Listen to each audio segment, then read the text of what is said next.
ഞാനിങ്ങനെ വിചാരിച്ചു, ഞാൻ വേറൊരു സ്ഥലത്ത് പിന്നെ കേരളത്തിന് വെളിയിൽ ഒരു സ്ഥലത്ത് ധ്യാനിപ്പിക്കാൻ വേണ്ടി പോയാണ്. വല്ലാത്തൊരു നിയോഗം വെച്ചിട്ടാണ് അവിടെ ധ്യാനിപ്പിക്കാൻ പോയത്. നിങ്ങൾ ആരോടും പറയില്ല, അല്ല ഇനി ആരോടും പറഞ്ഞിട്ട് കാര്യമില്ലല്ലോ അല്ലേ. അപ്പൊ എൻ്റെ നിയോഗം ഇതായിരുന്നു. സ്ഥലവും സാഹചര്യവും നിങ്ങളോട് പറയുന്നില്ല. ആ സംസ്ഥാനത്തെ മുഖ്യമന്ത്രി മാനസാന്തരപ്പെടണം, അതാണ് നിയോഗം വെച്ചത്. ഇങ്ങനെയൊക്കെ നിയോഗം വെക്കാവും. എൻ്റെ ആത്മീയ പിതാക്കന്മാരിൽ ഒരാൾ എന്നോട് പറഞ്ഞതാണ്, എവിടെ ധ്യാനിപ്പിക്കാൻ പോയാലും അവിടെ വരാൻ പോകുന്ന 100 പേർക്ക് വേണ്ടി 1000 പേർക്ക് വേണ്ടിയിട്ടല്ല, ആ 100 പേരുടെ 4 ബന്ധുക്കൾക്ക് വേണ്ടി ധ്യാനം നടത്തി, വരുന്ന 1000 പേരുടെ 4 സുഹൃത്തുക്കൾക്ക് വേണ്ടി ധ്യാനം നടത്തി. അപ്പൊ ഞാൻ എൻ്റെ ഉള്ളിൽ ഇങ്ങനെ ഒരു പ്രേരണ കിട്ടി. ഞങ്ങളുടെ മധ്യസ്ഥ പ്രാർത്ഥന ഗ്രൂപ്പിൽ ലോകത്തിന്റെ പല രാജ്യങ്ങളിൽ ഇരുന്നൊക്കെ ഓൺലൈനിലൊക്കെ ഒരു പ്രാർത്ഥിച്ചുകൊണ്ടിരിക്കുന്ന ഒരു ഗ്രൂപ്പുണ്ട്. നമ്മുടെ ഈ കൺവെൻഷൻ നടക്കുമ്പോഴും നിങ്ങൾക്ക് വേണ്ടി അവർ ഒത്തിരി ഉപവസിച്ചും ഒക്കെ ബലിയർപ്പിച്ചും ഒക്കെ പ്രാർത്ഥിച്ചുകൊണ്ടിരിക്കുന്നത്. പക്ഷെ എപ്പോഴും ഈശോ കാണിച്ചു തന്ന 2 കാര്യങ്ങളാണ്. ഒന്ന്, നമ്മൾ കർത്താവിന് വില കൊടുത്താൽ കർത്താവ് ഒരുത്തൻ്റെയും കടക്കാരനായിട്ട് നിൽക്കില്ല, 4 ഇരട്ടിയായിട്ട് തിരിച്ചു. 2, നമ്മൾ വിലയുള്ളത് ചോദിച്ചാൽ കർത്താവ് നമ്മളിൽ നിന്നും വില ആവശ്യപ്പെടും. വില കൊടുക്കാതെ വിലപ്പെട്ടതൊന്നും കർത്താവ് തരത്തുമില്ല. അപ്പൊ ഈ ഒരു വലിയ നിയോഗമാണ് വെച്ചത്. ഞാൻ ആ സ്ഥലത്ത് ചെന്നിറങ്ങി, ഫ്ലൈറ്റ് ഇറങ്ങി 1 മണിക്കൂറിനുള്ളിൽ പനി. ആദ്യത്തെ ദിവസത്തെ കൺവെൻഷൻ എങ്ങനെയൊക്കെയോ തീർത്തു. 2ാം ദിവസത്തെ കൺവെൻഷൻ പകുതിയായപ്പോഴത്തേനും ധ്യാനം കൂടാൻ വന്ന ഒരു അച്ഛനോട് ഞാൻ പറഞ്ഞു, അച്ഛൻ ആരാധന നടത്താൻ പറഞ്ഞു. ശബ്ദം വരുന്നില്ല, ചുമച്ചുകൊണ്ടിരിക്കുകയാണ്. 3ാം ദിവസം ഒരു ഞായറാഴ്ചയാണ്, പകൽ മുഴുവൻ രാവിലെ 10 മണി മുതൽ 4 മണി വരെ ധ്യാനമാണ്. എൻ്റെ പ്രിയപ്പെട്ട സഹോദരങ്ങളെ, കുർബാന കഴിഞ്ഞു. പിന്നെ ശബ്ദം വരുമ്പോൾ കാറ്റ് മാത്രമേ പുറത്തോട്ട് വരുന്നു, കാറ്റ് മാത്രമേ വരുന്നുള്ളൂ. ധ്യാനം കൂടാൻ വന്ന അച്ഛനെ കൊണ്ട് ക്ലാസ് എടുപ്പിച്ചു, ആ അച്ഛനെ കൊണ്ട് ആരാധന നടത്തിച്ചു. ഞാൻ പുറകിലിരുന്ന് പതുക്കെ ഹല്ലേലൂയ എന്ന് പറയണം തോന്നി. ഹല്ലേലും വയ്യ കർത്താവേ എന്നെൻ്റെ ഉള്ളിൽ പറഞ്ഞിട്ട്, ഈ തീച്ചോളയിൽ നിന്ന് നീ എന്നെ എങ്ങനെ രക്ഷിക്കും എന്നൊക്കെ എൻ്റെ ഉള്ളിൽ സംശയങ്ങളും സങ്കടങ്ങളൊക്കെ വന്നു. എന്തായാലും ആ ധ്യാനം കഴിഞ്ഞ് നാട്ടിൽ വന്ന് പരിശോധിച്ച് നോക്കുമ്പോണ്ടേ നല്ല രസം, ന്യൂമോണിയ. അടുത്ത ധ്യാനത്തിൽ കയറണം, എന്നാ ചെയ്യും? നമ്മുടെ കർത്താവേ, രോഗം വന്നാലും കർത്താവിനെ തള്ളിപ്പറയരുന്ന് നാട്ടുകാരോട് മണിക്കൂറിന് 3 തവണ ഭക്ഷണത്തിന് ശേഷവും ഭക്ഷണത്തിന് മുമ്പും പ്രഘോഷിച്ചുകൊണ്ടിരിക്കുന്നത് ഞാനാണ്. ഞാൻ ഈ പനി വന്നിട്ട്, ഈ ന്യൂമോണിയ വന്നിട്ട് ഞാൻ എങ്ങനെ നിന്നെക്കുറിച്ച് പറയാണ്ടിരിക്കും? കർത്താവ് വല്ലാത്ത ആത്മവിശ്വാസം തന്നു എന്നാണ് എനിക്ക് തോന്നിയത്. ഞാൻ ധ്യാനത്തിന് കയറി, 3 ചുമ 4 തുമ്മൽ, ധ്യാനം നിന്നു. വേറെ അച്ഛന്മാർ കൂടെ ഉള്ളതുകൊണ്ട് നോബിളച്ചനക്ക് ഇങ്ങനെ കട്ടയ്ക്ക് ഓടി ആരാധന നടത്തി പ്രാർത്ഥിച്ച് ജപമാല ചൊല്ലി ഇങ്ങനെ കൂടെ നിൽക്കുന്നതുകൊണ്ട് രക്ഷപ്പെട്ടു. ധ്യാനത്തിന് കയറുന്ന ഒരു ക്ലാസ്സിൽ കയറാൻ പറ്റണില്ല, ചുമയോട് ചുമ. പോയി ആശുപത്രി പോയി മരുന്നടിച്ചു. ആശുപത്രി കിടക്കാൻ പറഞ്ഞപ്പോൾ ഞാൻ കടന്നില്ല. മരുന്ന് കുറേ ആന്റിബയോട്ടിക്കുകളൊക്കെ കുത്തിവെച്ചു, കുറേ മരുന്ന് കഴിച്ചു. എൻ്റെ ദൈവമേ, എല്ലാം തീർന്നു, രക്ഷപ്പെട്ടു, ചുമയൊന്നും ഇല്ല എന്നൊക്കെ വിചാരിച്ച് ഇപ്പം നിങ്ങളുടെ ഈ കൺവെൻഷന് വേണ്ടി നല്ല റെഡിയായിട്ട് ഞങ്ങൾ പല സ്ഥലങ്ങളിൽ ഇങ്ങനെ മധ്യസ്ഥ പ്രാർത്ഥനയ്ക്കൊക്കെ അറിയിക്കുന്നു, ആൾക്കാരെ കണ്ട് സംസാരിക്കുന്നു, ഇവർക്ക് വേണ്ടി പ്രാർത്ഥിച്ചോണെന്നൊക്കെ പറയുന്നു. ഒരു ചേച്ചി ഇങ്ങനെ എനിക്ക് ഇമെയിൽ അയച്ചു, അച്ഛാ വലിയ വില കൊടുക്കേണ്ടി വരുമെന്ന് പറഞ്ഞു. ഞാൻ അതിന് റിപ്ലൈ കൊടുത്തില്ല. ഒരു വില കൊടുത്തതിൻ്റെ ക്ഷീണം മാറിയിട്ടില്ല. അപ്പൊ അടുത്തൊരു വലിയ പ്രതീക്ഷയായിരുന്നു, നാട്ടിലല്ലേ. ആ ചേച്ചി എനിക്ക് ഇമെയിൽ അയച്ചു, അച്ഛാ വലിയ വില കൊടുക്കേണ്ടി വരും. മിനിങ്ങാന്ന് ഞങ്ങളുടെ അവിടെ അച്ഛന്മാരുടെ ഒരു ധ്യാനം നടക്കായിരുന്നു. ധ്യാനം കഴിഞ്ഞ് വൈകുന്നേരം ഒന്ന് ഇരുന്നിട്ട് കുറച്ച് കഴിഞ്ഞപ്പോൾ ഒന്ന് പ്രാർത്ഥിക്കാൻ വേണ്ടിയിട്ടായിട്ട് താഴോട്ട് ഇറങ്ങായിരുന്നു. ഞാൻ എൻ്റെ മുറിയിൽ നിന്ന് പുറത്തോട്ട് ഇറങ്ങുന്ന സമയത്ത് ആഞ്ഞൊന്ന് ചുമച്ചപ്പോൾ എൻ്റെ ഉള്ളിൽ ഈ ചുമ എങ്ങനെയാ തുടങ്ങുന്നത്, അങ്ങനെ തുടങ്ങിയപ്പോൾ ഞാൻ വെച്ചേ ഇത് പോയില്ലേ. അത് ചിന്തിക്കാനുള്ള അടുത്ത സമയം തന്നില്ല. അതിൻ്റെ പുറകെ ഒരു 2 ചുമയും കൂടെ പൂർവാധികം ശക്തിയോടെ വന്നു. ഞാൻ അറിയാണ്ട്, നമ്മൾ ഈ ചുമയ്ക്കുമ്പോൾ അറിയാണ്ട് കുനിഞ്ഞു പോകുമല്ലോ, ബഹുമാനം കൊണ്ടല്ല, അങ്ങ് കുനിഞ്ഞു. പിന്നെ നിവർന്നില്ല. പറഞ്ഞേ ഹല്ലേലൂയ. എന്തേ ആ ചേച്ചി പ്രാർത്ഥിച്ച പോലെ സത്യം പറഞ്ഞാൽ പറയാണ്, എൻ്റെ നടു വെട്ടിയപ്പോൾ ഞാൻ പ്രാർത്ഥിച്ചൊന്നുമില്ല. ഈശോയെ, നടുവേദന വരും, നടുവേദന പോകും, ഈ വെട്ടിയത് നാളെ നേരെയാകും, നീ തന്ന ആനന്ദം പോവല്ലേ. ആനന്ദത്തിന്റെ പോലും പറയാൻ മാത്രമേ നമുക്ക് പറ്റുള്ളൂ, എന്ന് വേദനിക്കാൻ മാത്രമേ പറ്റുന്നുള്ളൂ. കുഞ്ഞ് എക്സാമ്പിളിൽ പറഞ്ഞുകൊണ്ടിരിക്കണ അച്ഛൻ ആ ചേച്ചിയുടെ മുമ്പിൽ കണ്ണ് നിറഞ്ഞു നിന്നുപോയി, സാക്ഷ്യം പറഞ്ഞു കേട്ടിട്ട്. ദൈവമേ, ഇത്ര വിശുദ്ധ ബലി അർപ്പിച്ച, ഇത്രയും വചനം പറഞ്ഞുകൊണ്ടിരിക്കുന്ന എൻ്റെ ഉള്ളിൽ അത്രയും വലിയൊരു വിശ്വാസമൊക്കെ ഉണ്ടോ? സങ്കടം വരുമ്പോൾ ഞാൻ ഈശോയെ ആനന്ദം വരണം, ബാക്കി എന്ത് സംഭവിക്കട്ടെ, ആനന്ദം കിട്ടിയാൽ മതി എന്നൊക്കെ പറയും. തീ കത്തി എരിയുമ്പോൾ പൊള്ളുന്നവനെ പൊതിഞ്ഞു പിടിച്ചുകൊണ്ട് ഈശോ കൂടെ കാണും. ഇപ്പോൾ ജീവിത പങ്കാളിയില്ല, മക്കളില്ല, സഹശുശ്രൂഷകരില്ല, കൂടെ നിൽക്കാന്ന് പറഞ്ഞ ആരുമില്ല, നീ ഒറ്റയ്ക്കായിരിക്കും. പക്ഷെ ഈ തീച്ചൂളയിൽ ഈശോയുടെ പ്രിയപ്പെട്ട മകൻ, ഈശോയുടെ പ്രിയപ്പെട്ട മകൾ, നിങ്ങളുടെ പ്രായം, സ്റ്റാറ്റസ്, ജീവിത സാഹചര്യം എന്ത് തന്നെ ആവട്ടെ, ജീവിതം നിങ്ങളുടെ മുമ്പിൽ ചിലപ്പോൾ ഇങ്ങനെ ഒരു അവസരം കൊണ്ടുത്തരും ഒറ്റയ്ക്കായി പോവാൻ. ഒരാൾ പോലും തിരിഞ്ഞു നോക്കാതെ, മനസ്സിലാക്കാത്ത ചേർത്ത് പിടിക്കാത്ത രാവുകളും പകലുകളൊക്കെ വരും, ഉറക്കം കിട്ടാത്ത രാത്രികൾ വരും, പ്രതീക്ഷയില്ലാത്ത പകലുകൾ വരും. With God you will never be alone. നമ്മുടെ പ്രിയപ്പെട്ട ബെനഡിക്റ്റ് പപ്പയുടെ എഴുത്തുകളുടെ കളക്ഷൻ ഒരു പുസ്തകത്തിന്റെ ടൈറ്റിലാണ് with God you will never be alone. കർത്താവിന്റെ കൂടെ, ദൈവം കൂടെയുള്ളവൻ ഒരിക്കലും ഒറ്റയ്ക്കായി പോവില്ല. നമ്മളെ പൊള്ളിക്കുന്നത് പോലത്തെ വേദനകൾ വരും. With God you will never be alone. കർത്താവിന്റെ കൂടെ നിൽക്കുന്നവൾ ഒരിക്കലും ഒറ്റയ്ക്കായി പോവില്ല. ലൂക്ക 1:46 വിശുദ്ധ ഗ്രന്ഥം കയ്യിലുള്ളവർ നമുക്കൊന്ന് ഒരുമിച്ച് വായിക്കാം. മറിയം പറഞ്ഞു, എൻ്റെ ആത്മാവ് കർത്താവിനെ മഹത്വപ്പെടുത്തും. നമ്മുടെ ഒരു നോർമൽ ലാംഗ്വേജിൽ, നമ്മുടെ ഒരു സാധാരണ ഭാഷയിൽ പറഞ്ഞാൽ ഞാൻ കർത്താവിന് നന്ദി പറയും. പരിശുദ്ധമ്മ നല്ല നല്ല രസത്തിൽ ഹന്നായുടെ കീർത്തനമൊക്കെ കോട്ട് ചെയ്തുകൊണ്ട് നല്ല നല്ല നല്ല ഭക്തിയോടെ ആരാധനയോടെ പറഞ്ഞു, എൻ്റെ ആത്മാവ് കർത്താവിനെ മഹത്വപ്പെടുത്തും. നമ്മൾ കുഞ്ഞുമക്കൾ, ഈശോ കുഞ്ഞുമക്കൾ പറയേണ്ട എത്രേ ഉള്ളൂ, ഞാൻ ഈശോയ്ക്ക് നന്ദി പറയും. പറഞ്ഞേ ഹല്ലേലൂയ. എൻ്റെ ചിത്തം എൻ്റെ രക്ഷകനായ ദൈവത്തിൽ ആനന്ദിക്കും.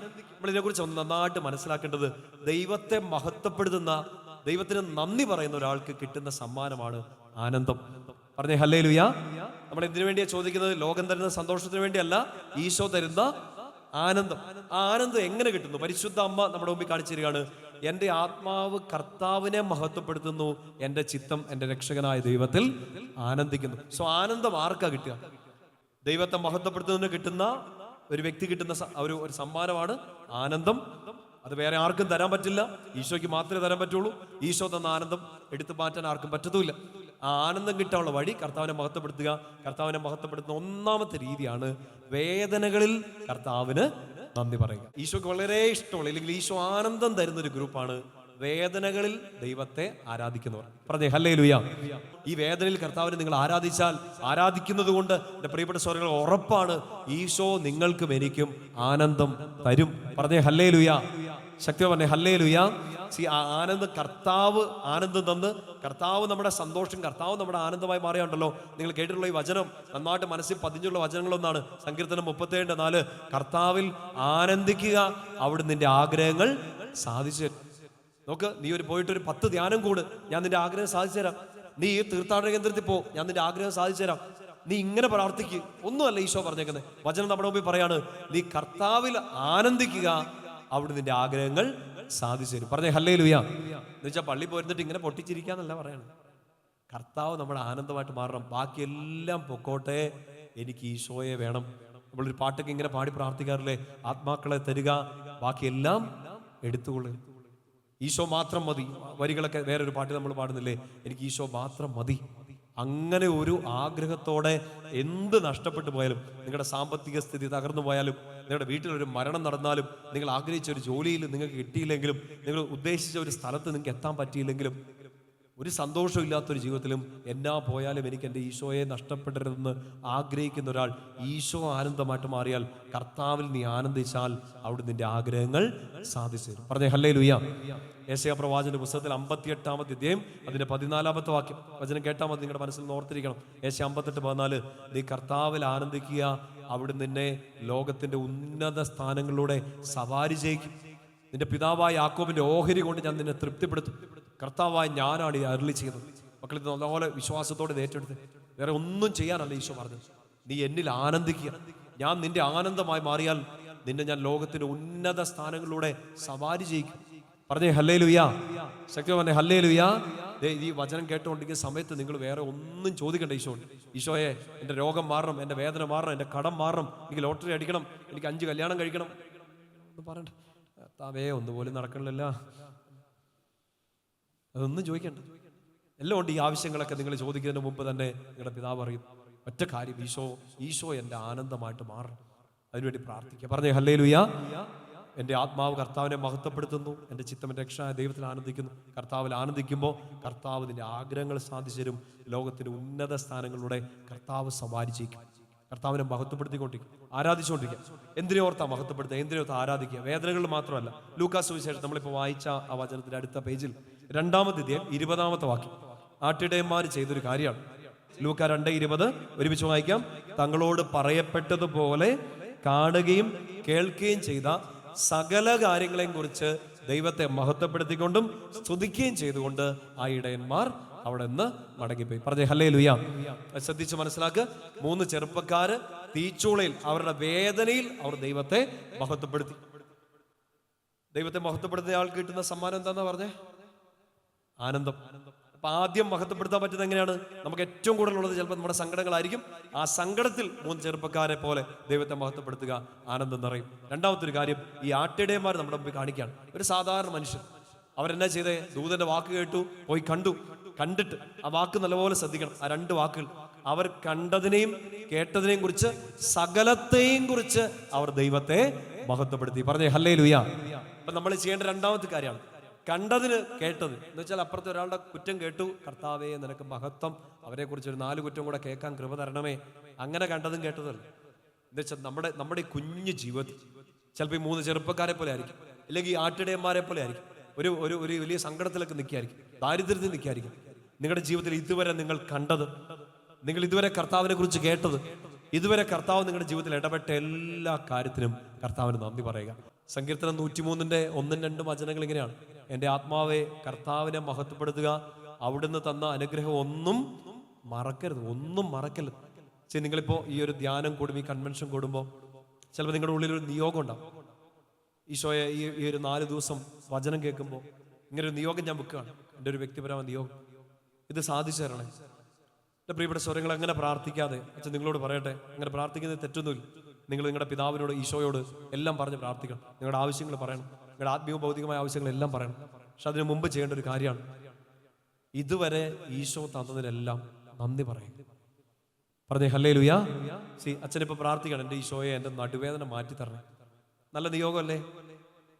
ആന്ന് പറ, നിങ്ങൾക്ക് എന്നോട് സ്നേഹമില്ലെന്ന് തോന്നുന്നു അല്ലേ? ഈശോ ഈ വേദന ഒന്ന് മാറ്റി തരണം, എൻ്റെ ഒരു ആവശ്യമാണ്. അത് ചോദിക്കുന്നതിന് തെറ്റുണ്ടോ? ഇല്ല. നിങ്ങൾക്കൊരു 10 ലക്ഷം രൂപ കടമുണ്ട്, അത് മാറണം. ഞാൻ പറയത്തില്ല നിങ്ങളോട് ചോദിക്കേണ്ടത്, കാരണം 100 രൂപ പോലും കടമില്ലാത്ത ഞാൻ നിങ്ങളോട് പറഞ്ഞിട്ട് കാര്യമില്ല. നിങ്ങൾക്കൊരു 10 ലക്ഷം രൂപ കടമാണ്. നിങ്ങൾ ചിലപ്പോൾ ഈ ഒരു കൺവെൻഷൻ കുടുംബത്തിന് അതായിരിക്കും ഒരു നിയോഗം വെക്കുക, കർത്താവ് എനിക്ക് എങ്ങനെയെങ്കിലും ഒന്ന് മാറിക്കിട്ടും. പക്ഷെ എൻ്റെ പ്രിയപ്പെട്ട സഹോദരങ്ങൾ, ഇതൊരു ആത്മീയ ദൂത് പോലെ എടുത്തേ. നിങ്ങൾ നിയോഗങ്ങളെ സമർപ്പിക്കുന്നതിനെക്കാട്ടും പെട്ടെന്ന് ഈശോ നിങ്ങൾക്ക് ഉത്തരം തരാൻ പോകുന്നത് നിങ്ങൾ നന്ദി പറയുന്ന കാര്യങ്ങൾക്കാണ്. ഇത് മനസ്സിലോട്ട് എടുത്തു, ഇത് വിശ്വാസത്തോടെ ഹൃദയത്തിലോട്ട് ഏറ്റു. നിങ്ങൾ ചോദിക്കുന്നതിനെക്കാട്ടും കൂടുതൽ നിങ്ങളെ അനുഗ്രഹിക്കാൻ പോകുന്നത് നിങ്ങൾ നന്ദി പറയുന്ന മേഖലകൾക്കാണ്. പറഞ്ഞേ ഹല്ലേലൂയ. 10 കുഷ്ഠരോഗികളല്ലേ സുഖപ്പെട്ടത്, ബാക്കി 9 പേർ എവിടെ? കൃതജ്ഞതയാണ് കർത്താവിന് സ്വീകാര്യമായ ബലി. യാചനയല്ല, നിയോഗങ്ങളല്ല. കർത്താവിന് സ്വീകാര്യമായ ബലി എന്താണ്? കർത്താവിന് നന്ദി പറയുന്നതാണ്. ഇപ്പൊ നിങ്ങൾ ഞാൻ ഈ പറയുന്ന ഉദാഹരണം നന്നായിട്ട് മനസ്സിലാക്കുക. എനിക്കൊരു 10 ലക്ഷം രൂപയുടെ കടമുണ്ട്, അത് ചോദിക്കണം. ചോദിക്കുന്നതിന് മുമ്പ് നിങ്ങൾ ഈശോയ്ക്ക് നന്ദി പറയണം. കർത്താവേ, ഇതെന്റെ ജീവിതത്തിലെ ആദ്യത്തെ കടമല്ല, ഇതിനു മുമ്പുള്ള സകല കടങ്ങളും നീക്കി തന്നതിന്, അതിനെ അതിജീവിക്കാൻ എനിക്ക് ആരോഗ്യവും ബുദ്ധിയും നല്ല തീരുമാനങ്ങൾ എടുക്കാൻ എന്നെ സഹായിക്കാൻ ആളുകൾ കൂടെ നിന്നതിന്, എനിക്ക് പഴയ കടങ്ങളെല്ലാം തീർക്കാൻ പറ്റിയതിന് എല്ലാം എണ്ണി കർത്താവിന് നന്ദി പറയുക. പറഞ്ഞേ ഹല്ലേലൂയ. എന്നുവെച്ചാൽ ഇപ്പം ഈ നടുവേദന മാറാൻ, ഇപ്പം ഈ മുട്ടുവേദന മാറാനല്ല പ്രാർത്ഥിക്കേണ്ടത്. കർത്താവേ, ഇതിനു മുമ്പും എനിക്ക് മുട്ടുവേദന വന്നിട്ടുണ്ട്, ഇതിനു മുമ്പ് എനിക്ക് നടുവേദന വന്നിട്ടുണ്ട്, അന്നൊക്കെ എന്നെ രക്ഷിച്ചതിന് ഞാൻ നിനക്ക് നന്ദി പറയുന്നു. ഹല്ലേലൂയ. ശക്തി പറഞ്ഞേ ഹല്ലേലൂയ. ഒരു നന്ദിയില്ലാത്തവരാണല്ലോ നിങ്ങൾ. ഉറക്കെ പറഞ്ഞേ ഹല്ലേലൂയ. ഇല്ലേ? അത് പ്രാർത്ഥിച്ചോളൂ, അതാണ് പ്രാർത്ഥന. ഈശോ അത് തരണേ ഇത് തരണേ എന്നൊന്നുമല്ല, പ്രാണനോടെ ഈ പ്രാണനായ ഈശോയോട് എല്ലാം പറയുന്നത് എങ്ങനെയാണെന്നറിയോ? കർത്താവേ, എനിക്കിപ്പോൾ ഒന്നും ഇല്ലാത്ത അവസ്ഥയാണ്, പക്ഷേ ഇതിനു മുമ്പും ഒന്നുമില്ലാതെ വട്ടപ്പൂച്ചയായിട്ട് നിന്ന എന്നെ നീ പൊക്കിയെടുത്തിട്ടുണ്ട്, എല്ലാത്തിനും ഞാൻ നന്ദി പറയും. ഇപ്പൊ ഈ വലിയ കടം, ഇപ്പൊ വലിയ രോഗം, ഇപ്പൊ വലിയ ബുദ്ധിമുട്ട്, ഇതാദ്യത്തെ അല്ല. ഇതിനു മുമ്പും എനിക്ക് സങ്കടങ്ങളും വേദനകളും ഉണ്ടായിട്ടുണ്ട്. അതിൽ നിന്നെല്ലാം എന്നെ കൈപിടിച്ചതിന് ഞാൻ നിനക്ക് നന്ദി പറയുന്നു. ഹല്ലേലൂയ. ശക്തിയോട് പറഞ്ഞേ ഹല്ലേലൂയ. വലതുവർത്തി ശക്തിയോട് പറഞ്ഞേ ഹല്ലേലൂയ. പൗലോസ്ലീഹ എഴുതിയൊരു സുന്ദരമായ വചനമാണ് 2 കൊരിന്തോസ് 1 അതിന്റെ 10ാമത്തെ വാക്യം. വചനം ഒന്ന് എടുക്കാം. വിശുദ്ധത്തിലെ നല്ല, പ്രത്യേകിച്ച് പൗലോസ്ലീഹയുടെ ഏറ്റവും ആത്മവിശ്വാസം നിറഞ്ഞ എഴുത്തുകൾ ഒന്നാണത്. 2 കൊരിന്തോസ് 1 അതിന്റെ 10ാമത്തെ വാക്യം. പൗലോസ്ലീഹ ഇങ്ങനെ വലിയൊരു സങ്കടത്തിൽ നിൽക്കുന്ന സമയത്ത് ഒരു പ്രത്യേക രീതിയിൽ പ്രാർത്ഥിച്ച് നന്ദി പറയാണ്. പൗലോസ്ലീഹ തനിക്കുണ്ടായ കുറേ സങ്കടങ്ങളെ കുറിച്ചൊക്കെ പറഞ്ഞിട്ട് ഇങ്ങനെ പറയാണ്, മരണവേദന ഉണ്ടാകുന്നത്ര, മരണഭീതി ഉണ്ടാകുന്നത്ര അത്ര വലിയ പ്രശ്നം എനിക്കുണ്ടായി, പക്ഷെ അതിൽ നിന്നെല്ലാം കർത്താവ് എന്നെ രക്ഷിച്ചു. ഇത് ഞാൻ എന്നിൽ ആശ്രയിക്കാതെ മരിച്ചവരെ പോലും ഉയർപ്പിക്കാൻ പറ്റുന്ന ദൈവത്തിൽ ആശ്രയിക്കാൻ വേണ്ടിയിട്ടാന്നൊക്കെ സാക്ഷ്യം പറഞ്ഞിട്ട് 2 കൊരിന്തോസ് 1:10 പൗലോസ്ലീഹ ഇങ്ങനെ പറയും. വചനം നമുക്കൊന്ന് ഒരുമിച്ച് വായിക്കാം. അത്ര ഗൗരവമേറിയ ഒരു വിപത്തിൽ നിന്ന് ദൈവം ഞങ്ങളെ രക്ഷിച്ചു, തുടർന്നും രക്ഷിക്കുമെന്ന് ഞങ്ങൾ അവനിൽ പ്രത്യാശിക്കുകയും ചെയ്യും. വചനം നന്നായിട്ട് ശ്രദ്ധിച്ച് ഹൃദയത്തിലേക്ക് ഏറ്റെടുക്കണേ.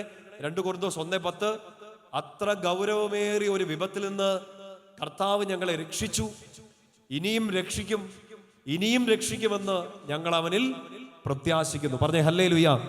നമുക്ക് മുമ്പേ പറഞ്ഞ വചന വ്യാഖ്യാനത്തെ ഈ വചനത്തിലേക്ക് നിങ്ങൾ കൊണ്ടെത്തിക്കണം.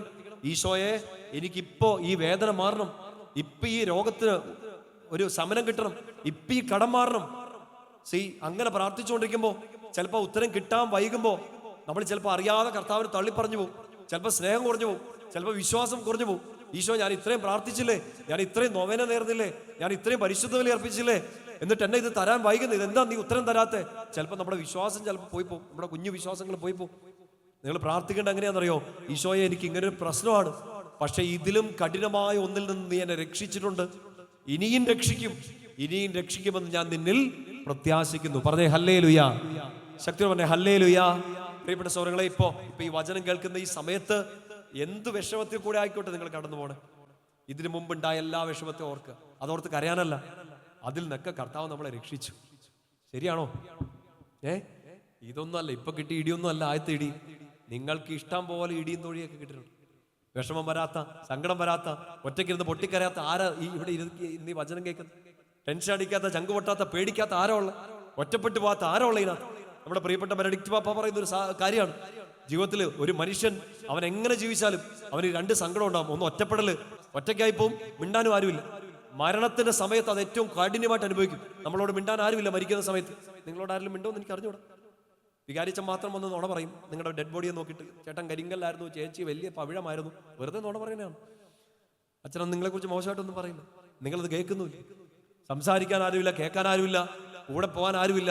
ചിലപ്പോൾ ആരെങ്കിലുമൊക്കെ നമ്മളെ പറ്റിച്ചുകൊണ്ട് നമ്മുടെ അടുത്ത് നിന്ന് ചങ്കത്തടിച്ച് കരയും, എന്നെ കൂടെ കൊണ്ടുപോകുമെന്ന്. പക്ഷെ വിളിച്ചാൽ അവർ വരുമോ? ആരും വരത്തില്ല. ഏറ്റവും വലിയ സങ്കടം, ഏറ്റവും വലിയ ഒറ്റപ്പെടൽ, ഏറ്റവും വലിയ ഏകാന്തത, ഏറ്റവും വലിയ നിശബ്ദത മരണത്തിന്റെ സമയം. നമ്മുടെ ബെനഡിക്റ്റ് പാപ്പ പറയാണ്, ആ സമയത്ത് പോലും നീ ഒറ്റയ്ക്കാന്ന് നിന്നോട് ആര് പറഞ്ഞു?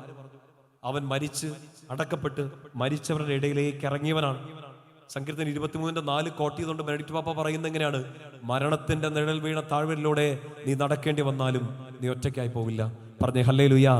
With God he will never be alone. കർത്താവ് കൂടെയുള്ളവൻ ഒരിക്കലും ഒറ്റയ്ക്കായി പോവില്ല. മരണം പോലെ ഏകാന്തത വന്നാൽ, മരണം പോലെ, മരണത്തെക്കാൾ മൂർച്ചയേറിയ രീതിയിൽ മനുഷ്യർ നിങ്ങളെ ഒറ്റപ്പെടുത്തിയാൽ, മരണത്തെപ്പോലെ, മരണം ഒറ്റത്തവണ വരുന്നുള്ളൂ, പക്ഷേ മരണം പോലെ അല്ല, 1000 തവണ ഈ നിശബ്ദതയും തിരിഞ്ഞു നോക്കാത്ത അവസ്ഥയും അവഗണനയും ഒക്കെ നിങ്ങളെ വന്ന് കുത്തിയാലും, നിങ്ങൾ ഒറ്റപ്പെട്ടു പോയി എന്ന് തോന്നിപ്പോയാലും, with God you will never be alone. നീ കർത്താവിന്റെ കൂടെയാണെങ്കിൽ നീ ഒരിക്കലും ഒറ്റയ്ക്കായി പോവാൻ കർത്താവ് സമ്മതിക്കില്ല. പറഞ്ഞേ ഹല്ലേലൂയ. അതുകൊണ്ട് ഇന്ന് ഈ സമയത്ത് ഈ വചനം കേൾക്കുമ്പോൾ ഓർത്തേക്കണം, കർത്താവേ, ഇതാദ്യത്തെ ഒറ്റപ്പെടലല്ല, ഇതാദ്യത്തെ പരാജയമല്ല, ഇതാദ്യത്തെ കണ്ണുനീരല്ല, ഇതാദ്യത്തെ ചതിയല്ല, ഇതാദ്യത്തെ തോൽവിയല്ല, ഇതാദ്യത്തെ ഉറക്കം കിട്ടാത്ത രാത്രിയല്ല. ഇതിനു മുമ്പും ഇതിനേക്കാൾ വലുത് എനിക്ക് ഉണ്ടായിട്ടുണ്ട്. അതിൽ നിന്നെല്ലാം എന്നെ രക്ഷിച്ചെൻ്റെ അപ്പാ, ഇതിൽ നിന്നും നീ എന്നെ രക്ഷിക്കുമെന്ന് ഞാൻ നിന്നിൽ പ്രത്യാശിക്കുന്നു. പറയാം ഹല്ലേലൂയ. നിങ്ങൾക്ക് അങ്ങനെ ഒരു വിശ്വാസവും പ്രത്യാശയൊക്കെ ഉണ്ടോ? പ്രാർത്ഥിച്ചോണം. ഇന്ന് രാത്രി നമ്മളിത് അവസാനിപ്പിക്കുമ്പോൾ ഇത് പ്രാർത്ഥിച്ചോണം. കർത്താവേ, നിന്നെ മഹത്വപ്പെടുത്താൻ വേണ്ടി നീ എന്നെ അനുഗ്രഹിക്കണേ, നിനക്ക് നന്ദി പറയാൻ വേണ്ടി എൻ്റെ പ്രാർത്ഥനയ്ക്ക് ഉത്തരം തരണേ. ഈശോയ്ക്ക് ഭയങ്കര ഇഷ്ടമുള്ളൊരു കാര്യമാണ് നന്ദി പറഞ്ഞാൽ. അതുകൊണ്ട് നിങ്ങൾ നന്ദി പറയാൻ തീരുമാനിച്ചാൽ, നിങ്ങൾ കർത്താവിനെ മഹത്വപ്പെടുത്താൻ തീരുമാനിച്ചാൽ, ഈ പ്രാർത്ഥിച്ചുകൊണ്ടിരിക്കുന്ന കാര്യത്തിന്റെ മേൽ കർത്താവ് ഇടപെടും. പലതരത്തിൽ പറഞ്ഞേ ഹല്ലേലൂയ. ശക്തി പറഞ്ഞേ ഹല്ലേലൂയ. ഈശോ പറഞ്ഞൊരു സുന്ദരമായ പ്രാർത്ഥന പറഞ്ഞ് നമ്മളിത് അവസാനിപ്പിക്കാം. ഈ ഈശോ പഠിപ്പിച്ച പ്രാർത്ഥന നമുക്കറിയാമല്ലോ, സ്വർഗ്ഗസ്ഥനായ ഞങ്ങളുടെ പിതാവേ. പക്ഷെ നിങ്ങൾ ശ്രദ്ധിച്ചിട്ടുണ്ടോ? വിശുദ്ധ ഗ്രന്ഥത്തിൽ ഈശോ പ്രാർത്ഥിക്കുന്ന നിങ്ങൾ ശ്രദ്ധിച്ചിട്ടുണ്ടല്ലോ? മലമുകളിൽ പോകുന്നു, ഒറ്റയ്ക്കിരുന്ന് പ്രാർത്ഥിക്കുന്നു, പല രീതിയിൽ പ്രാർത്ഥിക്കുന്നു. ഈശോ ഇങ്ങനെ ശിഷ്യന്മാർക്ക് വേണ്ടി പ്രാർത്ഥിക്കുന്ന നമ്മൾ കാണുന്നുണ്ട്. ശ്രദ്ധിച്ച് കേൾക്കണം. യോഹന്നാൻ 17:1 ഈശോ ഇങ്ങനെ പ്രാർത്ഥിക്കുക: പിതാവേ, പുത്രൻ അങ്ങയെ മഹത്വപ്പെടുത്തേണ്ടതിന് പുത്രനെ അങ്ങ് മഹത്വപ്പെടുത്തണമേ.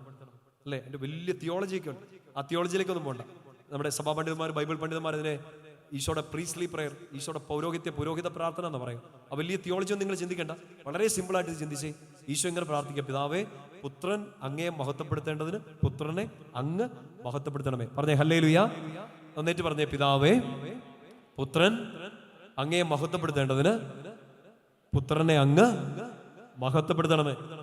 ഞാൻ മുമ്പേ പറഞ്ഞ പോലെ ഞാൻ ചില കാര്യങ്ങളൊക്കെ അസാധ്യമെന്ന് തോന്നിപ്പോയ ചില കാര്യങ്ങൾ എൻ്റെ മുമ്പിൽ ഇങ്ങനെ ഒരു വെള്ളി വെളിച്ചം പോലെ തുറന്നു കിട്ടിയ ഒരു പ്രാർത്ഥനകളൊന്നാണ്. ചെറിയ കുട്ടൻസൊക്കെ ഉപയോഗിച്ച് നിഷ്കളങ്കമായ പ്രാർത്ഥന കർത്താവ് കേൾക്കുന്ന അറിയത്തില്ലേ? ഒരു അമ്മുക്കുട്ടി, ഒരു അപ്പുക്കുട്ടൻ. അപ്പൊ അമ്മുക്കുട്ടി ഇങ്ങനെ പ്രാർത്ഥിക്കണ്ടേ? ശ്രദ്ധിച്ചേക്കണേ, അത് സിമ്പിളായിട്ട് എടുക്കരുത്. നിഷ്കളങ്കമായ പ്രാർത്ഥന ഈശോ കേൾക്കും. അമ്മുക്കുട്ടിക്ക് ഒരു ആവശ്യമുണ്ട്. അമ്മുക്കുട്ടി ഇങ്ങനെ പ്രാർത്ഥിക്കണം. അമ്മുക്കുട്ടി ഈശോയെ മഹത്വപ്പെടുത്തേണ്ടതിന് അമ്മുക്കുട്ടിയെ ഈശോയെ അങ്ങ് മഹത്വപ്പെടുത്തണമേ. അപ്പുക്കുട്ടൻ എങ്ങനെ പ്രാർത്ഥിക്കും? അപ്പുക്കുട്ടൻ ഈശോയെ മഹത്വപ്പെടുത്തേണ്ടതിന് അപ്പുക്കുട്ടനെ ഈശോയെ അങ്ങ് മഹത്വപ്പെടുത്തണമേ. ഇതൊരു വലിയ തിയോളജി ആയിട്ട് തോന്നണ്ട, ഒരു സംഭവം പറഞ്ഞോട്ടെ. നിങ്ങൾ മടുത്തിട്ടില്ലാത്തതുകൊണ്ട് നിങ്ങളോട് പറയാം. ഇതിന് ഒരു രണ്ട് വർഷമായെന്നാണ് എൻ്റെ ഓർമ്മ. ഞങ്ങളുടെ ധ്യാനകേന്ദ്രത്തിൽ ഒരു പയ്യൻ ഇങ്ങനെ സാക്ഷ്യം പറഞ്ഞു. ധ്യാനം കൂടിയതല്ല, അവന് വൺ ഡേ കൺവെൻഷൻ ഒക്കെ കൂടി അവൻ്റെ ഫാമിലിയൊക്കെ വന്ന് കൂടി. അപ്പോൾ ഇവർ കുറേ നാളായിട്ട് ഇങ്ങനെ പ്രാർത്ഥിക്കുകയാണ്. പൈസയൊക്കെ ഉണ്ട്, പക്ഷേ ഒരു വീട് പണിയാൻ പറ്റുന്ന ഒരു സാഹചര്യം വരുന്നില്ല, പല പല തടസ്സങ്ങളാണ്. അപ്പോൾ ഈ അപ്പനും അമ്മ ഇങ്ങനെ പ്രാർത്ഥിച്ചുകൊണ്ടിരിക്കുക. കുറേ നാളുകളായിട്ട് പ്രാർത്ഥിക്കുന്നു, പല സ്ഥലങ്ങളിൽ പോയിട്ടൊക്കെ പ്രാർത്ഥിക്കുന്നു. ഞങ്ങളുടെ ധ്യാനകേന്ദ്രത്തിൽ വന്നു. എന്നോടും എൻ്റെ മനസ്സിലതില്ലായിരുന്നു, പറഞ്ഞു. ഞാൻ കുറേ ആൾക്കാർ കണ്ടതിൻ്റെ ഇടയ്ക്ക് ചിലപ്പോൾ ഞാൻ മറന്നുപോയതായിരിക്കാം, കാരണം ഇത് സംഭവിച്ചു കഴിഞ്ഞിട്ടാണ് ഇവർ എന്നോട് വന്നിട്ട് സാക്ഷ്യം പറയുന്നത്. അപ്പം എന്നോട് പറഞ്ഞു, അച്ഛാ കുറച്ച് നാളുകൾക്ക് മുമ്പ് അച്ഛനെ ഞങ്ങൾ കാണാൻ വന്നിരുന്നു, ധ്യാനേന്ദ്രത്തിൽ വന്നിരുന്നു, അന്ന് പ്രാർത്ഥിക്കാൻ പറഞ്ഞില്ലായിരുന്നോ വീട് കിട്ടാൻ വേണ്ടി? അച്ഛൻ ഓർക്കുന്നുണ്ടോ? ഞാൻ പറഞ്ഞു ആ സത്യമായിട്ട് ഓർക്കുന്നില്ലായിരുന്നു, കാരണം കുറേ നാളുകളായില്ലേ നമ്മൾ എല്ലാ ദിവസവും എന്തോ ആൾക്കാരെ കാണുന്ന. യൂഷ്വലി ഒരു 2-3 ദിവസത്തേക്ക് പ്രാർത്ഥിക്കുന്നു. ഇപ്പം ഞങ്ങളുടെ അവിടെ ധ്യാനത്തിന് വരുന്ന ആൾക്കാർക്ക് വേണ്ടി ഒരിക്കലും മറന്നു പോകാതിരിക്കാൻ വേണ്ടി ധ്യാനം കഴിഞ്ഞ 7 ദിവസങ്ങൾ കണ്ടിന്യൂസ് ആയിട്ട് അവർക്ക് വേണ്ടി നിയോഗങ്ങൾ വെച്ച് പ്രാർത്ഥിക്കുന്നു. അപ്പം അങ്ങനെയൊക്കെ ജനറലായിട്ട് പ്രാർത്ഥിക്കുകയും ഓർക്കുകയൊക്കെ, ചില കാര്യങ്ങളൊക്കെ ഒത്തിരി സിവിയറായ കേസുകളൊക്കെ നമ്മൾ ഓർത്തിരിക്കുകയും ചെയ്യും. അപ്പോൾ ഈ പേരൻസ് വന്ന് സാക്ഷ്യം പറയണം, അച്ഛാ അന്ന് പ്രാർത്ഥിച്ചു, ഈശോ അത് കേട്ടു, ഞങ്ങൾക്കൊരു വീട് കിട്ടിയെന്ന് പറഞ്ഞു. ഇപ്പോൾ ഒരു കൗതുകത്തിന് ഞാൻ ചോദിച്ചത് എന്നാ അതിൻ്റെ ഒരു സംഭവം അങ്ങനെ കേട്ടിരിക്കുകയാണ്. ഇപ്പോൾ ഇവർ പറയണ, അച്ഛാ ഞാനും എൻ്റെ ജീവിത പങ്കാളിയും ഞങ്ങൾ രണ്ടുപേരും കൂടെ എത്രയോ നാളുകൾ പ്രാർത്ഥിച്ചു, പക്ഷെ കിട്ടിയില്ല. ഇവൻ പ്രാർത്ഥിച്ചപ്പോൾ കിട്ടിയെന്നു. അത് കൊച്ചു പയ്യനാണ്, ഇവൻ പ്രാർത്ഥിച്ചിട്ട് കിട്ടിയെന്നു. ഇവൻ പ്രാർത്ഥിച്ച് എങ്ങനെയാണെന്നറിയോ? അപ്പോൾ എനിക്കൊരു കൗതുകം തോന്നി, കുഞ്ഞു പയ്യൻ എങ്ങനെ പ്രാർത്ഥിച്ചു എന്ന്. അപ്പോൾ ഈ സംഭവിച്ചെങ്ങനെയാണ്, ഇവൻ ആ വർഷം ഒരു തിരുപ്പട്ടം കൂടാൻ വേണ്ടി പോയി. തിരുപ്പട്ടം കൂതാശയുടെ ഭാഗമായിട്ട് പോയി. അപ്പോൾ കൊച്ചച്ഛൻ പുത്തനച്ഛൻ ഇങ്ങനെ പട്ടം കിട്ടുമ്പോൾ അച്ഛന്മാരിങ്ങനെ അവരുടെ കാർഡൊക്കെ കൊടുക്കുമല്ലോ. അപ്പോൾ അച്ഛൻ്റെ ഫോട്ടോ, ഒരു വചനമൊക്കെ ഉണ്ട്. അതിൻ്റെ പുറകിൽ ഈശോയുടെ നല്ല സുന്ദരമായ ഒരു ഫോട്ടോ, നല്ലൊരു ചിത്രമുണ്ട്. അപ്പോൾ ഈ കൊച്ചുപയ്യന് ഈ ഫോട്ടോ ഭയങ്കര ഇഷ്ടപ്പെട്ടു.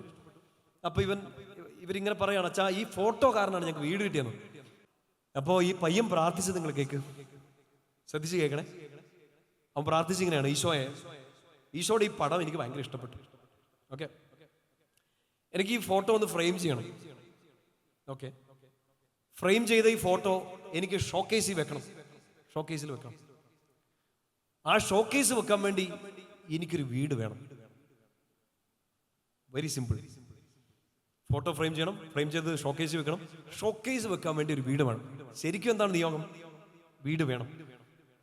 ഈ അപ്പനും അമ്മയും പറയാണ്, ഇവൻ എല്ലാ ദിവസവും വൈകുന്നേരം ഈ വാടക വീട്ടിൽ ഇതാണ് പ്രാർത്ഥിക്കുന്നത്, ഈശോയെ ഈ ഫോട്ടോ വെക്കാൻ വീട് വേണം. നിങ്ങളിത് നന്നായിട്ട് മനസ്സാവുന്നെന്ന് കരുതുന്നു. അത്രയും കാലം വീട് ആരുടെ ആവശ്യമാണ്? അപ്പന്റെയും അമ്മയുടെയും ആ കുടുംബത്തിന്റെ ആവശ്യമാണ്. ഈ ചെറുക്കന്റെ നിഷ്കളങ്കമായ പ്രാർത്ഥന, വചനത്തെ നമ്മളിങ്ങനെ വായിക്കുന്നുണ്ട്. നിഷ്കളങ്കന്റെ പ്രാർത്ഥന മേഘങ്ങളെ തുളച്ചു കയറുന്നു. വലിയ വലിയ കഠോരമായ പ്രാർത്ഥനകളല്ല, നിഷ്കളങ്കമായ പ്രാർത്ഥന ദൈവസന്നിധിയിൽ പെട്ടെന്ന് എത്തുന്നതാണ്. ഈ കൊച്ച് പ്രാർത്ഥിച്ചത് ഈ കുടുംബത്തിന്റെ ആവശ്യം തന്നെയാണ്. കുടുംബം വർഷങ്ങളായിട്ട് ആഗ്രഹിക്കുന്നതാണ്, ഞങ്ങൾക്ക് ഒരു വീട് വേണം. പക്ഷെ ഇവൻ പ്രാർത്ഥിച്ചപ്പോ ഇത് അവന്റെ അല്ല, അപ്പന്റെ അമ്മയുടെ ആവശ്യമല്ല, ഇത് കർത്താവിന്റെ ആവശ്യമായി മാറി. പിടികിട്ടുന്നുണ്ടോ? കാരണം കർത്താവിന്റെ ഫോട്ടോ വെക്കാൻ വേണ്ടി കർത്താവ് ഒരു വീട് പണിതു കൊടുക്കും. എന്റെ കർത്താവ് പറഞ്ഞേ ഹല്ലേലൂയ, ശക്തി പറഞ്ഞേ ഹല്ലേലൂയ. രോഗം മാറാൻ വേണ്ടിയല്ല പ്രാർത്ഥിക്കുന്നത്, മുട്ടുവേദന മാറാൻ വേണ്ടിയല്ല പ്രാർത്ഥിക്കുന്നത്. കർത്താവേ ദേ എന്റെ ഇടവക പള്ളിയിൽ എനിക്ക് വന്ന് മുട്ട കുത്തി നിൽക്കണം, അതിനു വേണ്ടി എന്റെ മുട്ടുവേദന മാറ്റിത്താ. പറഞ്ഞേ ഹല്ലേലൂയ. കടമൊക്കെ മാറുമ്പോൾ എന്നെ പ്രാർത്ഥിക്കണം, കർത്താവെ കടം മാറാൻ വേണ്ടിയിട്ടല്ല, കടം കൊടുക്കാൻ വേണ്ടിയിട്ട് എന്റെ ഈ കടം മാറ്റിത്താന്ന് പറഞ്ഞു. ചെറുതൊന്നും ചോദിച്ചേക്കും. പറഞ്ഞേ ഹല്ലേലൂയ. അതായത് പുത്രൻ അങ്ങയെ മഹത്വപ്പെടുത്തേണ്ടതിന് പുത്രനെ അങ്ങ് മഹത്വപ്പെടുത്തണമേ. ഈശോയെ ഈ ഫോട്ടോ വെക്കാൻ വേണ്ടി എനിക്കൊരു വീട് തരണേ. വീട് കിട്ടി, ഫോട്ടോ അകത്തും കയറി. നിഷ്കളങ്കമായ പ്രാർത്ഥന. അച്ഛനോട് പുതിയ ടെക്നിക്ക് കുട്ടൻസ് പറഞ്ഞു തരുമെന്നല്ല കേട്ടോ, നിഷ്കളങ്കമായ പ്രാർത്ഥന. കാരണം അങ്ങനെ പ്രാർത്ഥിക്കണമെങ്കിൽ ഈ അപ്പനും അമ്മയും പ്രാർത്ഥിച്ചതുപോലെയല്ല, ഇവന്റെ ഉള്ളിൽ ആനന്ദമാണ്, ദൈവത്തെ മഹത്വപ്പെടുത്താനുള്ള ഒരു ആഗ്രഹമാണ്. ഇല്ല, വീടില്ല, സ്വന്തമായിട്ട് ഒന്നുമില്ല, പക്ഷെ അവൻ ആ വാടക വീട്ടിൽ കിടന്നുകൊണ്ട് ദൈവത്തെ മഹത്വപ്പെടുത്താണ്. ഇല്ലായ്മയിൽ തീച്ചൂള കത്തിയെരിയുമ്പോൾ മാത്രമല്ല, വേദനകൾ വരുമ്പോൾ മാത്രമല്ല, കണ്ടതിനും കേട്ടതിനും മാത്രമല്ല, കണ്ടിട്ടില്ലാത്തത് പ്രാർത്ഥിച്ചുകൊണ്ടിരിക്കുന്ന കാര്യങ്ങൾ, പ്രത്യാശയോടെ കാത്തിരിക്കുന്ന കാര്യങ്ങൾ, കർത്താവ് ഇത് തരുമെന്നുള്ള ഉറപ്പിൽ, കൺമുമ്പിൽ അത്ഭുതം കണ്ടില്ലേലും ഇതെനിക്ക് ഈശോ തന്നു കഴിഞ്ഞു എന്ന ബോധ്യത്തിൽ കർത്താവിനെ മഹത്വപ്പെടുത്തുക. പറഞ്ഞേ ഹല്ലേലൂയ. കണ്ടതിനും കേട്ടതിനും ഇനി കാണാനിരിക്കുന്നതിനും കർത്താവ് തരാനിരിക്കുന്നതിനും ഒന്നും നമ്മുടെ സ്വാർത്ഥതയ്ക്ക് വേണ്ടിയിട്ടോ നമ്മുടെ നിയോഗങ്ങൾ ഇങ്ങനെ സമർപ്പിക്കാൻ വേണ്ടിയിട്ടോ അല്ല. ഈശോയെ, ഞാൻ അങ്ങയെ മഹത്വപ്പെടുത്തേണ്ടതിന് അങ്ങനെ മഹത്വപ്പെടുത്തണമേ എന്ന് പ്രാർത്ഥിച്ചുകൊണ്ടിരിക്കുക. ഞാൻ നിന്നെ സ്തുതിച്ച് ആരാധിക്കുന്നതിന് വേണ്ടി എൻ്റെ പ്രാർത്ഥനകൾക്ക് ഉത്തരം തരണേ എന്ന് പ്രാർത്ഥിക്കുക. ഈശോയെ, എൻ്റെ കുഞ്ഞിന് വേണ്ടി ഞാൻ പ്രാർത്ഥിക്കുകയാണ്. ഒരു വലിയ വിജയം കിട്ടാനല്ല, ജോലി കിട്ടാനല്ല, കല്യാണം നടക്കാൻ, കുഞ്ഞുണ്ടാവാനല്ല. ഏത് അത്ഭുതം സംഭവിച്ചാലും എൻ്റെ പ്രിയപ്പെട്ട മകൻ, എൻ്റെ പ്രിയപ്പെട്ട മകള് നിന്നെ മഹത്വപ്പെടുത്താൻ വേണ്ടി നീ ഇപ്പോ എൻ്റെ മകനെ, എൻ്റെ മകളെ മഹത്വപ്പെടുത്തണമേ. പറഞ്ഞേ ഹല്ലേലൂയ.